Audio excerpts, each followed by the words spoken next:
സമീപകാലത്തിറങ്ങിയ സിനിമകൾ അത്ര കണ്ട് വിജയമായില്ലെങ്കിലും വരാനിരിക്കുന്ന മോഹൻലാൽ സിനിമകളെല്ലാം തന്നെ ആരാധകർക്ക് ഏറെ പ്രതീക്ഷകളുള്ളതാണ്. ബറോസിനു ശേഷം തരുൺമൂർത്തി സിനിമയും പിന്നാലെ പൃഥ്വിരാജ് സിനിമയായ എമ്പുരാനുമാണ് 2025 മോഹൻലാലിൻ്റെതായി റിലീസ് ചെയ്യാനായിരിക്കുന്നത്. ഇതിനു പിന്നാലെ സത്യനന്ദിക്കാട് മോഹൻലാൽ സിനിമയും തിയേറ്ററുകളിലെത്തും. മലയാള സിനിമയിലെ പ്രമുഖരായ പല സംവിധായകരും മോഹൻലാലുമായി പല പ്രൊജക്ടുകളും ചർച്ച ചെയ്തതായാണ് റിപ്പോർട്ടുകൾ. എന്നാൽ ഇവയിൽ ഒരു പ്രൊജക്ടിനും ഔദ്യോഗികമായ സ്ഥിരീകരണമുണ്ടായിട്ടില്ല.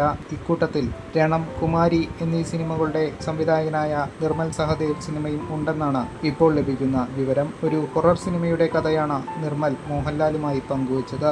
സിനിമയിൽ മോഹൻലാലും താൽപര്യം കാണിച്ചതായാണ് റിപ്പോർട്ട്. ഇക്കാര്യത്തിൽ ഇതുവരെയും ഔദ്യോഗിക പ്രഖ്യാപനങ്ങൾ ഉണ്ടായിട്ടില്ല. 2024 മമ്മൂട്ടി ഭ്രമയുഗത്തിലൂടെ ഹൊറർ സിനിമ ചെയ്ത് ഹിറ്റടിച്ചിരുന്നു. അധികം അഭിനേതാക്കളില്ലാതെയാണ് ഭ്രമയുഗം എന്ന സിനിമയിറങ്ങിയത്. എന്നാൽ മമ്മൂട്ടിയുടെ പ്രകടനം സിനിമയുടെ നിലവാരം ഉയർത്തി. കുമാരിയിലൂടെ ഹൊറർ വഴങ്ങുമെന്ന് തെളിയിച്ച നിർമ്മൽ സഹദേവ് സംവിധായകനാകുമ്പോൾ ലാലേട്ടൻ ആരാധകരുടെ പ്രതീക്ഷയും വാനോളമാണ്.